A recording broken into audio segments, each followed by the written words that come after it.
Hi, my name is Kyle and I'm going to show you some quick, easy ways to set up your MIDAS Pro series console. So on the MIDAS Pro 2C, I will show you how to hook up the DL251 and the Surface to begin audio operation. So what we're going to do is go to the automation page, which is the top button on the quick access section.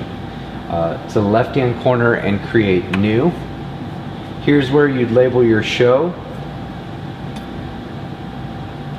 Press OK, and now you're in a global safe scene. What the safe scene is global 0 for the desk, basically the starting point for the desk. Nothing is assigned, nothing is labeled, only default patch on the rear of the console is the only thing that's actually ready to go.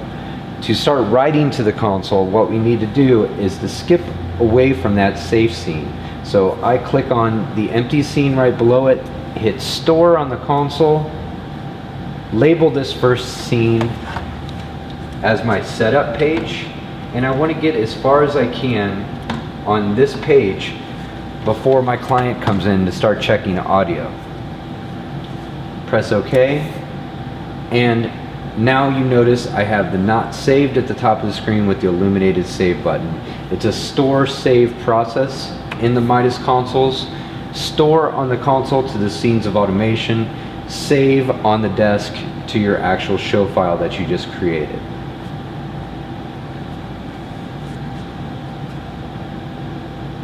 So the first thing I want to do is to set up an input strip the way it needs to be set up all the way across the console. I want to keep this under 5 minutes to show you how fast it really is.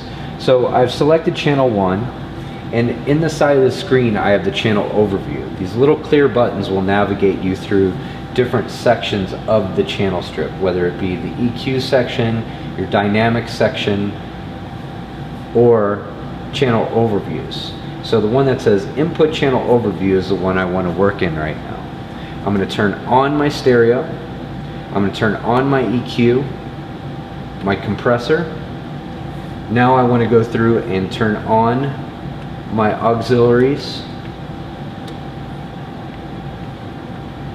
all 16 of them. No repercussions to turn them on in the digital world. It's just easier to reach and go if they're already all on.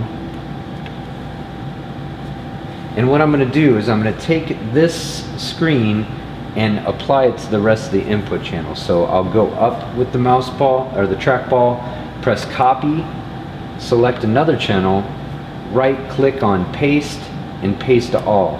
What this is going to do is whatever's in this screen right now is going to apply to the rest of the console in that section. Whether it's just inputs, it'll apply just to inputs, auxes, it'll apply just to auxes, and outputs, it'll just apply to outputs. So now every channel has the stereos assigned, the EQs are on, the compressor's on, and all my auxiliaries are on. The next step I like to do is to label my console.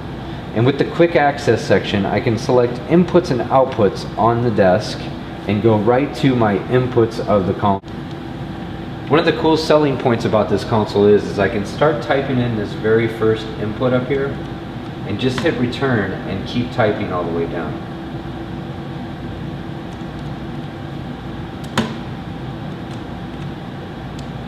Now that I've made a quick input list, what I want to do is assign those to VCAs and pop groups. So I will go to the VCA button, quick access, and label these how I like my VCAs to show up for a front of house mix. Now that I've labeled my VCAs and one of my pop groups, what I want to do is now put those items into those VCAs. And the quick way to do that is to press and hold. So I have kick, snare, hat in my first VCA. I will go grab my kicks, my snare, my hat, and select them, make sure the little black box goes around them, and release. Same with my toms, overheads and brass, my bass lines, my guitar left lines, guitar right,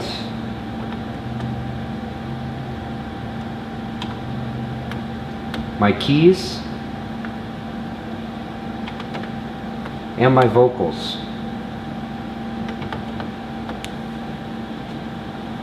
Now that I have those assigned to a VCA, it breaks them down into smaller versions on this side in your input channel list to get quick access to those items really fast.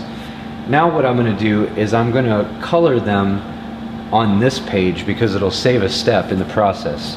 So the second box is your color palette. I will make my drums red, my bass blue,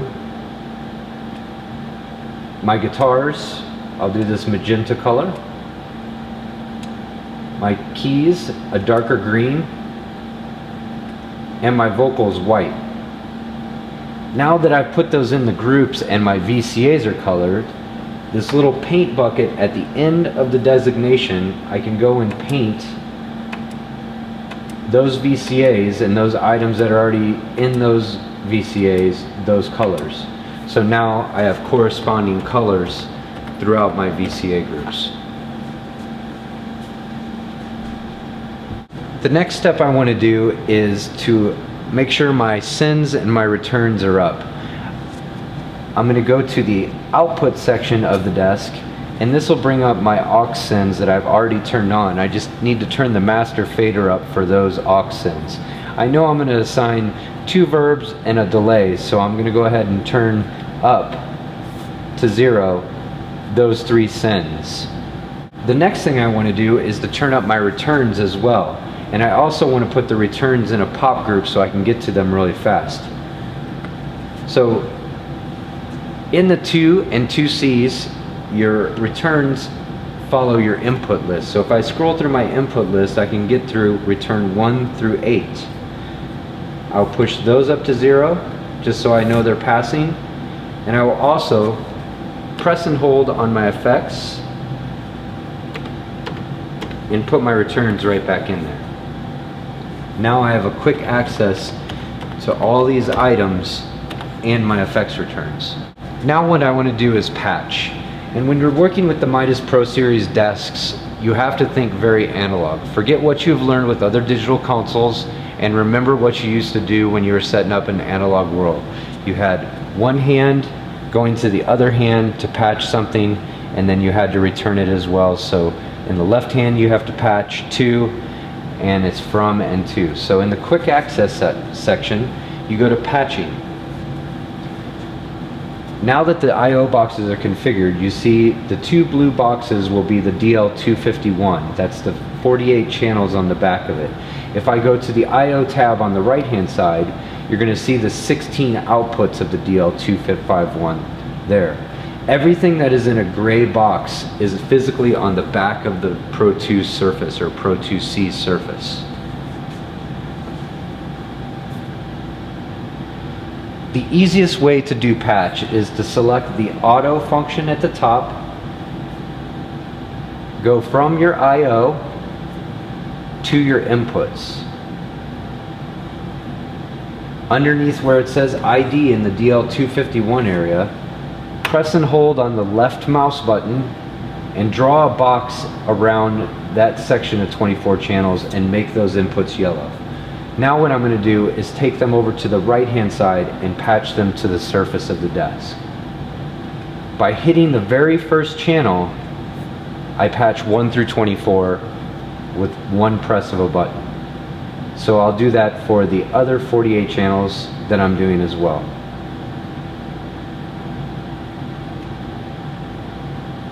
(25) through 48, one push of the button, green, green, they're patched. Now I've done some work on the desk, and I always want to remind you, if you've done some work and don't want it to go away or need a stopping point, press store, overwrite the scene that you're working in because you're still setting up the console, go to your automation or filing page and hit the red save until the not saved indicator goes away. Use your home button to navigate to where you are working. Quick process to set up 3 effect units. So go to your quick access section, press effects and graphics. The first depress will get you to your effects rack. The second depress will get to your graphics rack. First we'll do effects. Go and click on anywhere in the blank screen. Go to the change device type and select the device you want to put in there. I'm a fan of the reissue of the 780 for a reverb. I'm going to put a vocal reverb in there as well with the D section, or the X navigation section. I can press down to the next device, and I'm going to go ahead and put in a hall for my vocal reverb. Press down again, and I'm going to put in a delay, a regular delay. And I'm also going to check this box so I can use my global tap button on the desk to adjust the tap of the delay when I navigate away from this page. I will put one more effect in there and show you how to insert an item on an actual individual channel. One of the units that I've used a lot that I like to use is the 3-band compressor. And I usually end up using that on vocals or bass guitar, or anything that needs frequency bandwidth compression. So the first two items are my verbs, the third is my delay, and the fourth will be an insertable item. What I'm going to do is probably my drums, my vocals, and my vocal effect, and then I'll put this on a vocal that needs a little bit of love. So going back to the patching page, patching and quick access button right there, I will go to my buses on the left hand side, to my effects on the right hand side. I'm going to patch aux 1 to my top effect, my first reverb. And to double patch that stereo, if I wanted to send mono to a stereo effect, I could just reselect it and make sure both of the inputs are attached. Same with the second.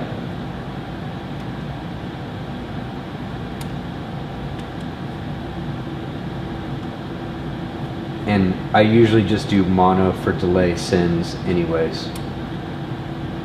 So now I'm only halfway. Remember, you're patching very analog. When you used to have a clamshell of units that you had to patch, you went from the desk to your clamshell of effects units, from your effects units back to the console. So now I want to go from my effects tab on the left hand side back to my inputs on the right hand side. Now I could patch these right back into some open channels, but I have 8 aux returns right here. So what I want to do is select this first unit and go to aux return 1. Select the second unit, go aux return 2, and select the third unit and go aux return 3. The only thing you lose by using aux returns in a normal input channel situation is your dynamic processing. Everything else is exactly the same in advanced navigation mode. Now I want to drop some third octave EQs in on my outputs of the desk. And this will also show you how to stereo link a pair. So what I'm going to do is navigate back to my home screen, select my left channel, and go up and hit this button that says link. You can only link left or right. It doesn't have to be even or odd. It just has to be right next to each other, left to right. So now that I link that, these two buses are adjoined. If I need to change the parameters in the and see what is actually linking between the left and right, I can navigate to this little clear button by the high pass and low pass and the phase reverse. And on the screen, there's a button right next to the illuminated link that says Link Options. What that will do is pull up a pop-up window that gives you the options of what you want to link between the left and right channel specifically.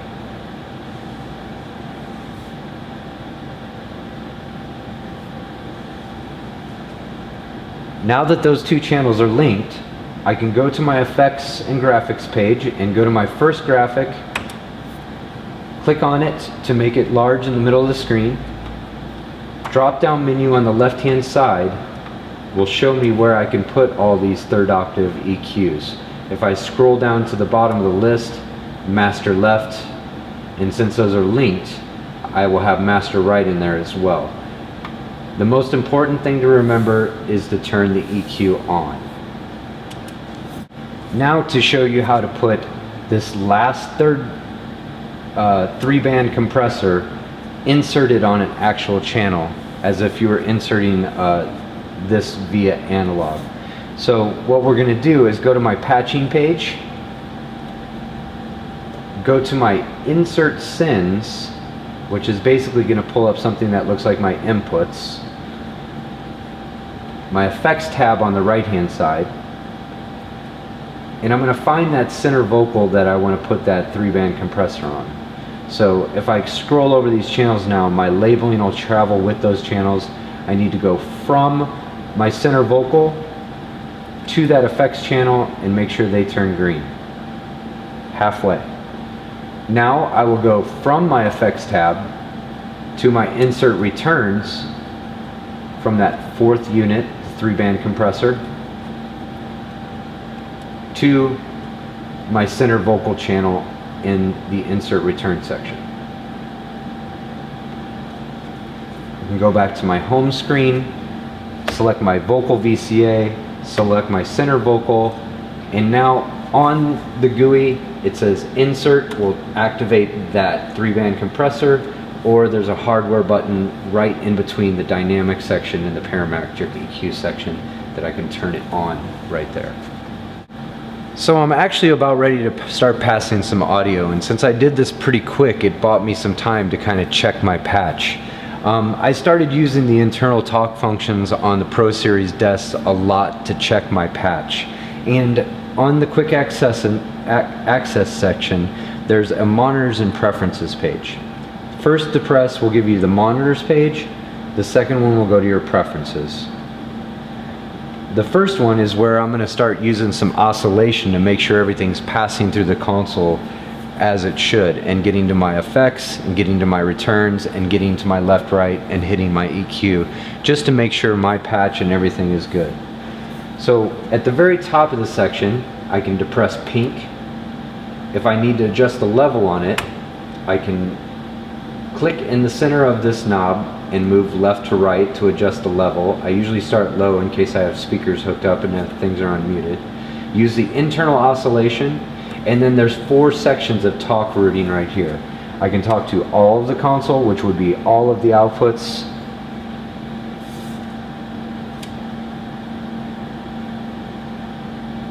Notice the only ones that are patched are the ones that are showing up. So aux 1, 2, and 3 are patched. If I go to my aux return section, those are outputs that are patched as well. If I go to the second green button here, which is press and hold, this will show me across my inputs what is getting passed through. So all my inputs are seeing oscillation as well. If I need to see all of my aux section, that is the next depress. So my first 3 are lit. That is because I'm passing signal just to those first 3. That's all I patched. And matrix section, since I have none of my matrices passed, it'll go straight to my left, right. The easiest way to do it, and usually what I do, is select my very first channel, and at the top of your channel strip you have a green talk button. If I press and depress that green talk button, I'll see pink coming through my first kick channel. What I'll do is I'll push that to 0. I can see it's making it to stereo. Now I want to get that channel to some effects units to make sure I'm passing as well. So now that I'm selected in that channel, I can go to make sure my yellow box is around aux 1. And now I can go ahead and start passing some signal to there. In the channel overview screen, I can now see input 1 has pink passing, my aux sin has pink passing, and my return has pink passing as well. I'll turn up channel 2, and I'll turn up channel 3, just to make sure all those are passing the same exact way. I'll check my returns, and I'll make sure that in this mode these are assigned to stereo, because they need to go there as well. So I can go in and just designate the stereo button so those are passing to my left, right as well.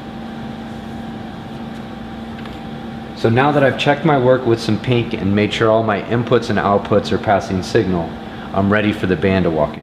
Okay, my client has arrived and I'm ready to start sound check. I made sure everything is passing on the desk where I need to be, so the last time I'm hitting store, I'm going to overwrite this last setup scene one more time, and then I'm going to start their sound check. So, we'll start at this vocal channel. Hey, hey, hey, hey, I can see signal here. Here's my stage box for my gain. I'm going to go ahead and give it the analog gain. 2, 2, hey, hey, hey, hey, 1, 2, hey, hey, yeah, yeah. 2, 2, 2, 2, hey, hey, hey, hey, yep, yep, yep. So I'm going to drive that pretty good, just like I would on any analog desk. Make sure I get it up there into the nice yellow, so you're getting the nice warmth of the MIDAS Pros. So what I'm going to do now is push that channel up, hey, hey, hey, hey, send that to my vocal verb, 1, 2, 1, 2, 1, 2, 1, 2. I see it getting to both spots. I see my left and right meter, and then I'm going to continue on sound check with the analog gain like this. Once I get everything set on the desk, I can go up and hit this swap button right beneath the gain control, and that will turn all my trims into the digital realm. So now I can go in and attenuate -40 or +20 in any situation. Now, once I have a nice sound check going with all my channels, everything's ready to go.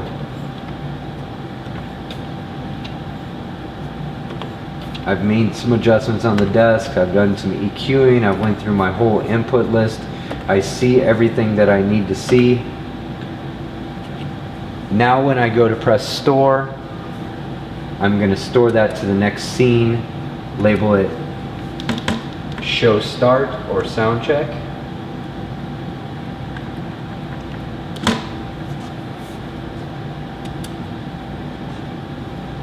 Go to my automation and filing page. As you can see, I have red is my last scene where I did all the setup on the console. Yellow is my sound check scene that I'm in now. Go up and hit the red save. I'm saved and the band can go take a break.